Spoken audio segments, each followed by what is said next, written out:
JC WrongToStrong, born and raised in Chicago, South Side.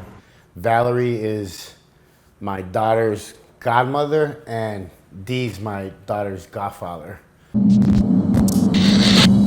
I packed all my stuff and left, and I was leaving Chicago because it was starting to get really bad for me, where, a lot of catching up to me. I robbed a lot of people. I did a lot of bad stuff, man. I was a bad person, man. And Kay knew, that X is just pretty hardcore, and whatever it is that he does is not a secret, so.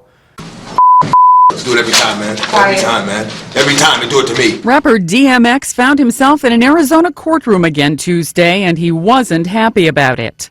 They gotta be quiet about it. I get my rights violated, but I gotta be quiet about it. Kay cared about him and wanted him to stay out of trouble, and I don't know if I said it in my last interview, but he got really mad at me because on his wedding, when X was there, I was getting high, and I was offering X if he wanted some. Yo, X, got some bad news. Kato's dead, man. What? Yeah, Kato's dead, man. You can't be serious, man. He didn't like when his friends used drugs. He wasn't a user. He smoked weed, but that was it. And he didn't like when his people that he cared about used. So he told me just look out for X. Take care of him. He always would put people on people that he would care about, like security. And obviously that was something that I did for a long time. Yeah, I was working in construction, so I would go check on him on the weekends. My girlfriend at the time, was pregnant, had my daughter Valerie. Valerie actually, my daughter's actually named after Valerie, Kato's wife, and my son is actually named after Kato, Rudy. At the time, my girlfriend Angelica, we had the baby shower for her. Valerie actually flew in for the baby shower, and Valerie is my daughter's godmother, and Dee's my daughter's godfather. One day we were at Best Buy, and one of his albums on the front, the CD, and my daughter was little at the time, and she was like, "Oh, look at my tío." And some lady was standing next to us, and she's like, "Oh no, honey, that's DMX." And she's like, "Yeah, it's my tío." And it was just funny seeing her saying that because she was sure of what she was saying, and the lady was trying to correct her. And I turned around, I got a little pissed, and I turned around, and I was like, "Yeah, that's her godfather." And she was like, "Oh, I'm sorry." Like, mind your own fucking business, lady. We were really tight, man. We were really tight at one point in life. We've used together. It was when I was using pretty heavy. I think a lot of celebrities do it, just like a lot of normal people do it. But I think a lot of people are ashamed to talk about it.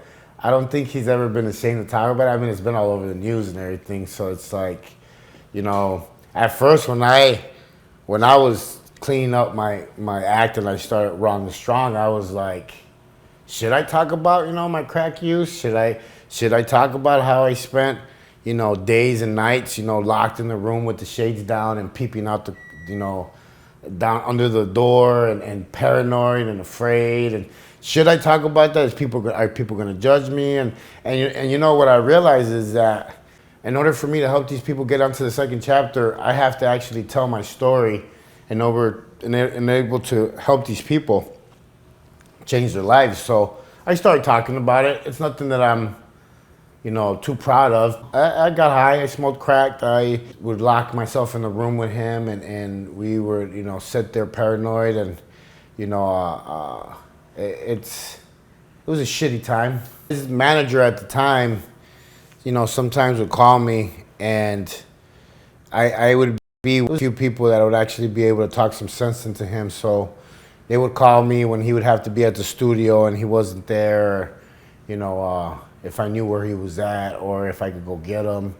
So we had a pretty tight relationship like that. Yeah, I had to go look for him. Sometimes he would lock himself in these places on the south side, and and we would have to go get him. It was turning into a full-time job that I really didn't like doing too much. He's been one of those rappers that I know, man, that doesn't walk around with no bodyguard, he's not afraid to be in the hood. He's not afraid. Phoenix loves DMX. Phoenix loves X. He's a fucking god in Phoenix. And he had a special breed called they're called Turtle Busters, and it's a pit bull. It's a pretty big pit bull, a pretty big head, and he would breed them at his house, but he would never sell any of them. He would keep them all, and he would have 2-3 rooms just full with kettles, and all the dogs would be in there. Didn't he get raided by the Humane Society? Yes, he did. Do you think were they just harassing him, or were the dogs? No, they were harassing him. He doesn't believe in fighting dogs. None of that bullshit. All that shit's fake media shit. He loves his fucking dogs. If you know his story, he was homeless and he walked the streets with a pit. He trusts a dog more than he trusts a human. So probably smart. Yeah, he doesn't believe in hurting fucking animals. When they raided him, it was because of that caregiver that was there, and something happened where one of the dogs passed away, and he buried him. It was just a long story. I don't know the full story, but it had nothing to do with him. But of course, he got all the backlash of everything. I mean, all right, you know what it is? What it is? I can tell you where I'm coming from without you even going to it. What it is that it's slick talk. It's slick talk. It's not something that is to be taken literally. Evidently, if I was doing that, I wouldn't be rapping. At the time, the sheriff Arpaio didn't want him there, so whatever he could do to get him out. Arpaio just like being on the news. Yes. I mean, when he raided his house, he went over there with a fucking tank. Oh, I personally met him when I was in Tent City Jail. Who takes a fucking tank to go raid a house, especially a celebrity? Joe Arpaio. So, he took a tank, knocked down half of the fucking house. It was extreme to go get him. So it was all a show, to be whatever on the news or whatever when they arrested him. What fun stuff did you do with DMX? I mean, we used to go forward all the time. There were some big trails in the back, and then when we got heavily involved with the Rough Riders in Phoenix, we were always out riding, going to strip clubs. It was pretty. We were pretty known. I mean, we were one of the first bike clubs in Phoenix to actually, start a big, that bike lifestyle where, we had our own clubhouse that was not a MC pretty much, like the Hells Angels and Mongols, stuff like that. But we had our own clubhouse. We had a steak night. We would ride together about 20, 30 deep. We would go to the strip clubs. And when he got raided, they were starting to confiscate stuff from his house. They started taking the four-wheelers and stuff like that.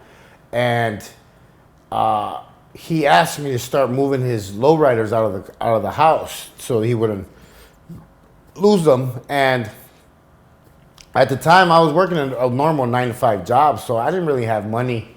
So, I was paying out of pocket to move all the cars out, and got them all out.